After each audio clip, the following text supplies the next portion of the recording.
Get ready for a revelation that will challenge your beliefs. Have you ever considered how the ancient tale of the destruction of Sodom and Gomorrah could alter your perspective on life today? In a world filled with mysteries and surprises, we are about to uncover profound secrets that will test everything you thought you knew. In the story, we find Abraham peacefully resting at the entrance of his home in the heat of the day. Suddenly, he notices 3 strangers in the distance and immediately runs to greet them. Leaving his house, he bows deeply as a sign of respect and says, "My lords, if I have found favor in your sight, do not pass by without staying for a moment of hospitality. Let me bring some water for you to wash your feet and rest under the trees. Allow me to bring you some bread so you can regain your strength before continuing your journey, as you have honored me with your visit." The travelers accept the offer, and Abraham quickly instructs his servants to follow his directions. Then he hurries into the house and asks Sarah, his wife, to prepare 3 measures of fine flour. Without hesitation, Abraham begins to prepare the meal. He kneads the flour and shapes the bread with skill. Then, he quickly goes to the herd and selects a tender calf, giving it to a servant to prepare. Meanwhile, he serves fresh curds, milk, and the meat he has prepared to the guests under the shade of a tree. He stands by attentively as they enjoy the meal. Soon, the visitors inquire about Sarah, Abraham's wife, and he responds that she is in the tent. One of the visitors then makes a surprising announcement. "I will return to you at the same time next year, and Sarah, your wife, will have a son." Sarah, overhearing this from the tent, quietly laughs to herself, as both she and Abraham were advanced in age, and she had passed the age of childbearing. She thought to herself, "After I have grown old, and my husband is old as well, shall I have pleasure?" The Lord then asked Abraham, "Why did Sarah laugh and say, 'Shall I indeed bear a child, now that I am old? Is anything too wonderful for the Lord? At the appointed time, I will return to you, and Sarah shall have a son.'" Out of fear, Sarah denied laughing, but the Lord insisted, "No, but you did laugh." After this, the men set out towards Sodom, and Abraham walked with them to see them on their way. The Lord pondered whether to hide from Abraham what he was about to do, considering that Abraham would become a great nation and that all nations of the earth would be blessed through him. Abraham was chosen to command his children and household to keep the way of the Lord by doing righteousness and justice, so the Lord could bring about what he had promised to Abraham. The Lord then revealed that the outcry against Sodom and Gomorrah was great, and their sin was very grievous. He decided to go down to see whether they had done according to the outcry that had come to him, and if not, he would know. The men turned and went towards Sodom, but Abraham remained standing before the Lord. Abraham drew near and asked, "Will you sweep away the righteous with the wicked? Suppose there are 50 righteous within the city. Will you then sweep away the place and not spare it for the 50 righteous who are in it? Far be it from you to do such a thing, to slay the righteous with the wicked, so that the righteous fare as the wicked. Shall not the judge of all the earth do what is just?" The Lord replied, "If I find at Sodom 50 righteous in the city, I will spare the whole place for their sake." But Abraham, continuing humbly, asked again, "Suppose 5 of the 50 righteous are lacking? Will you destroy the whole city for lack of 5? The Lord said, "I will not destroy it if I find 45 there."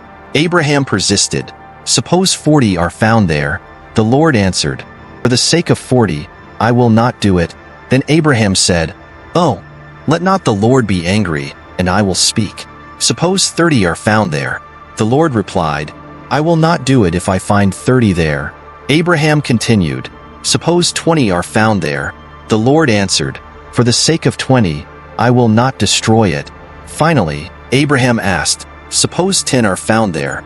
The Lord replied, "For the sake of 10, I will not destroy it." After their discussion, the Lord went his way, and Abraham returned home. Abraham's intercession for Sodom displayed his compassion and trust in God's mercy. The heart of the story revolves around the question of divine justice. God has the power to do as he pleases, but will he act justly? God's responses to Abraham's pleas reveal his fairness and willingness to spare the city for the sake of the righteous. Interestingly, God had a dual purpose in revealing his plan. All nations would be blessed through Abraham, and thus God revealed that the city of Sodom would be destroyed before those blessings could come through him. Additionally, Abraham was tasked with teaching his descendants to live justly so that they might enjoy divine blessings. The depravity of the people was total. They would be judged. Abraham firmly believed there were righteous people in Sodom and made an appeal based on God's justice. His intercession revealed his great character, praying for the salvation of all in the city for the sake of the righteous among them. Previously, Abraham had rescued these people in battle, and now he interceded for them with the same courage and perseverance. While some may be surprised by Abraham's negotiations with God, his prayers were offered with humility and respect. He sought justice and the salvation of Sodom, and even when proposing conditions for the number of righteous, he was not trying to persuade God to act against his will. On the other hand, Lot's plea for Zoar was different, highlighting the theme of justice for those who will benefit from God's blessings, emphasizing the importance of divine justice and mercy. These themes were as relevant to Israel as they were to Abraham, who turned them into compassionate intercession. In Genesis 19, we encounter a dramatic episode. At evening, two angels arrived in Sodom, finding Lot sitting at the city gate. When Lot saw them, he rose to greet them and bowed his face to the ground, inviting them to his house for the night. Initially, the angels declined, intending to spend the night in the square. But Lot insisted until they accepted and went to his house. Lot prepared a feast with unleavened bread, and they ate together before resting. However, the men of Sodom, young and old, surrounded Lot's house, demanding that he hand over the visitors so they could abuse them. Lot went outside to speak with them, closing the door behind him, and begged them not to commit such a wicked act. He even offered his 2 virgin daughters in place of the men, highlighting the depravity of Sodom and the cultural value placed on hospitality and protection. But the men, who were angels, pulled Lot back into the house, struck the men outside with blindness, and asked Lot if he had any other family members in Sodom, instructing him to get them out of the city. They explained that they were there to destroy the city because its sin was so great. Lot went to his sons-in-law, who were betrothed to his daughters, but they thought he was joking and didn't take him seriously. At dawn, the angels urged Lot to take his wife and 2 daughters and flee the city to avoid being swept away in its punishment. However, Lot hesitated. So the angels took his hand and the hands of his family, leading them out of the city in God's mercy. Once outside, the angels instructed them to flee to the mountains and not look back. But Lot pleaded with them, saying he could not make it to the mountains, and asked to flee to the small town of Zoar instead. The angel granted this request, and Lot and his family fled to Zoar. As they reached the town, the Lord rained sulfur and fire on Sodom and Gomorrah, destroying the cities, the valley, and all its inhabitants. Lot's wife, looking back at Sodom, was turned into a pillar of salt as punishment for her disobedience. The next morning, Abraham looked towards Sodom and Gomorrah and saw the smoke rising from the land like smoke from a furnace. God remembered Abraham and spared Lot from the destruction, although he eradicated the wicked cities. Afterward, Lot, fearing to stay in Zoar, moved to the mountains with his 2 daughters, where they lived in a cave. The daughters, believing there were no men left on earth to marry, got their father drunk and lay with him to preserve their family line. Both daughters became pregnant by Lot, and the eldest gave birth to Moab, the ancestor of the Moabites, and the youngest gave birth to Ben-Ami, the ancestor of the Ammonites, who became enemies of Israel. This final narrative highlights the decline of Lot's family and the consequences of living in a corrupt society.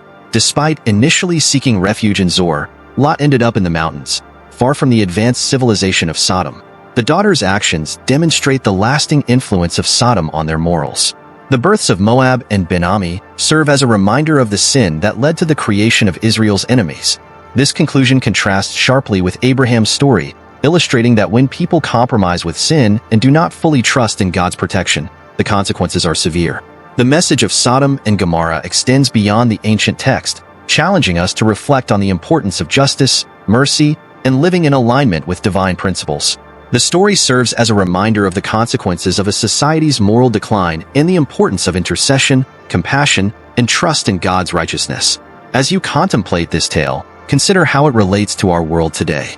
What lessons can we draw from the story of Sodom and Gomorrah? How can we apply these ancient teachings to our lives in a modern context? The story of Sodom and Gomorrah is not just an ancient tale. It's a timeless lesson in justice, mercy, and the power of intercession.